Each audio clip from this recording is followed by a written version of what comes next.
Hi hello అండి, నమస్తే. నా పేరు స్వీటీ. నేను ఈరోజు చోలో బెటరు చేస్తున్నాను. చోలో బెటర్కి కావాల్సిన తెల్ల శనగలు, మా సైడ్ తెల్ల శనగలే అంటాము. వీటిని ఒక గ్లాస్ తీసుకొని నైట్ అంతా నానబెట్టుకోవాలి. ఇలా వస్తాయి నానబెట్టుకుంటే. బాగా నానితే ఇలా వస్తాయి అన్నమాట. ఇప్పుడు వీటిని కుక్కర్లో వేసుకొని బాయిల్ చేసుకుందాం. కుక్కర్లోకి ట్రాన్స్ఫర్ చేసుకొని బాయిల్ చేసుకోవాలి. ఈ శనగల్ని బాయిల్ చేసుకోవాలి 3 విజిల్స్ వచ్చే వరకు. ఒక గ్లాస్ వాటర్ యాడ్ చేసుకోవాలి. ఒక గ్లాస్ వాటర్ పోసుకొని ఒక హాఫ్ స్పూన్ సాల్ట్ యాడ్ చేసుకోవాలి.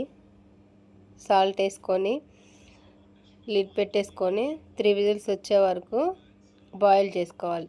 3 విజిల్స్ వస్తే బాగా బాయిల్ అవుతాయి అన్నమాట, మనకి మెత్తగా వస్తాయి. లిడ్ పెట్టేసుకొని 3 విజిల్స్ వరకు బాయిల్ చేసుకోవాలి. ఈలోగా ఒక ప్యాన్ పెట్టేసుకొని ఆయిల్, కర్రీకి సరిపడినంత ఆయిల్ వేసుకుందాం.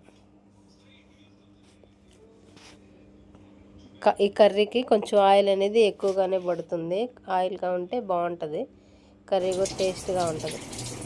ఇప్పుడు ముందుగా కట్ చేసుకున్న చిన్న చిన్న ముక్కలుగా కట్ చేసుకున్న ఆనియన్స్ని వేసుకోవాలి. ఆయిల్లో బాగా ఫ్రై చేసుకోవాలి, బ్రౌన్ కలర్ వచ్చేంత వరకు. ఈ ఆనియన్స్ వేగలుగా మనం మసాలాస్ చూసేద్దాం ఏమేం కావాలో. చోలో బటర్కి కావాల్సిన మసాలాలు చూసేద్దాం. ఇప్పుడు చెక్క, ధనియాలు, లవంగాలు, మిరియాలు, యాలకులు, చిన్నులపాయలు, అల్లం, టమాటాలు ఇవన్నీ ఇప్పుడు మిక్స్ చేసుకుందాం. దినుసుల వరకు ఫస్ట్ మిక్స్ చేసుకుంటున్నాను. తర్వాత టమాటాలను కూడా పెద్దగా పేస్ట్ చేసుకోవాలి. ఈలోపు ఆనియన్స్ ఫ్రై అయిపోయినాయి. ఇప్పుడు ముందుగా చూపించిన దినుసుల పేస్ట్ని ఆయిల్లో ఆనియన్స్లో వేసేసుకుంటున్నాను. ఈ పేస్ట్ మొత్తాన్ని ఆయిల్లో బాగా ఫ్రై చేసుకోవాలి. బ్రౌన్ కలర్ వచ్చేంత వరకు బాగా ఫ్రై చేసుకుంటే మంచి కలర్గా కనిపిస్తుంది, టేస్ట్గా ఉంటుంది. పచ్చి వాసన పోయేంత వరకు ఫ్రై చేసుకోవాలి. మధ్య మధ్యలో కలిపేసుకుంటూ అడుగంటుకోకుండా ఇలా కదుపుతూ ఉండాలి. బాగా బ్రౌన్ కలర్ రావాలి, ఫ్రై అవుతుంది మంచిగా, ఆయిల్ పైకి తేలాలి మనకి. అప్పుడు మసాలా బాగా ఫ్రై అయినట్టు. నేను కొత్తగా ఛానల్ స్టార్ట్ చేశాను, ప్లీజ్ సబ్స్క్రైబ్ చేయండి, సపోర్ట్ చేయండి నాకు. నా ఛానల్ని స్వీటీ ఫన్ జర్నీ, చిన్నపిల్లల వీడియోస్, వంటల వీడియోస్ పెడుతున్నాను. అందరూ సపోర్ట్ చేయండి నాకు. ఈ మసాలా అనేది బాగా వేగిపోయింది. ఇప్పుడు సాల్ట్ యాడ్ చేసుకుంటున్నాను. ఒక 1.5 స్పూన్ సాల్టు. తర్వాత కారం 2 స్పూన్స్ కారం. మన టేస్ట్కి సరిపడినంత, మనం ఎంత కారం తినగలమో అంత కారం యాడ్ చేసుకుంటున్నాను. పసుపు కొంచెం. ఈ మొత్తాన్ని కలిపేసుకుంటున్నాను. బాగా ఒక 2 నిమిషాలు ఫ్రై చేసుకుంటున్నాను. ఈ మొత్తాన్ని ఉప్పు, కారం, పసుపు ఈ మసాలాకి బాగా పట్టి ఫ్రై అవుతుంది. కారం కూడా, ఉప్పు, సాల్ట్. ఇప్పుడు ముందు చేసిన టమాటాలని మెత్తగా పేస్ట్ చేసుకున్నాను. ఆ పేస్ట్ని ఈ కర్రీలో యాడ్ చేసుకుంటున్నాను. ఈ మసాలాలో మంచిగా ఈ టమాటా పేస్ట్ని, ప్యూరీని కూడా బాగా ఫ్రై చేసుకోవాలి.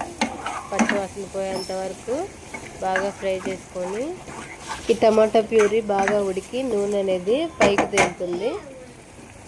అప్పటి వరకు ఒక మూత పెట్టుకొని బాగా ఫ్రై చేసుకోవాలి. నూనె అనేది పైకి వస్తుంది అన్నమాట. మూత వేసుకొని ఒక 2 నిమిషాలు ఉడకనియాలి. 2 మినిట్స్ అయితే, 2 నిమిషాలు అయితే అయిపోయింది. చూడండి ఆయిల్ ఎలా పైకి తేలిందో. చూసారు కదా, టమాటా ప్యూరీ మసాలా మొత్తం బాగా వేగిపోయింది. ఆయిల్ అనేది కూడా మనకి పైకి వచ్చేసింది. చక్కగా వేగిపోయింది టమాటా పేస్ట్, మసాలాలు, ఆనియన్స్. చిన్న చిన్న ముక్కలు కట్ చేసుకున్నాం కదా, ఎక్కడ ఆనియన్స్ కూడా కనిపించట్లేదు. మొత్తం గ్రేవీగా అయిపోయింది. చూసారు కదా. మళ్ళీ మూత వేసుకొని ఈ మసాలాలో ముందుగా బాయిల్ చేసుకున్న శనగలు ఉన్నాయి కదా, 3 విజిల్స్ వచ్చారు, కుక్కర్లో వేసుకున్నాం కదా, ఆ వాటర్తో పాటు ఈ మసాలాలో యాడ్ చేసుకోవాలి. యాడ్ చేసుకొని ఒకసారి కలుపుకొని చక్కగా మొత్తం కలుపుకొని చూడండి ఎంత బాగుందో. ఇది మొత్తం నీళ్ళు అనేది వాటర్ అనేది ఇంకిపోవాలన్నమాట. అప్పుడు ఈ శనగలకి మొత్తం చోలే బటారా కర్రీ అనేది మనకు అప్పుడు బాగా రెడీ అవుతుంది చక్కగా. ఈ నీళ్ళన్నీ ఇనికిపోయి చూసారా ఫ్రెండ్స్, వాటర్ అనేవి ఎట్లా ఇనికిపోయినాయో కర్రీ మొత్తం రెడీ అయిపోయింది. ఈ చోలే బటారా కర్రీ చాలా బాగుంటుంది. పూరీలోకైనా రైస్లోకైనా దేంట్లోకైనా తినొచ్చు.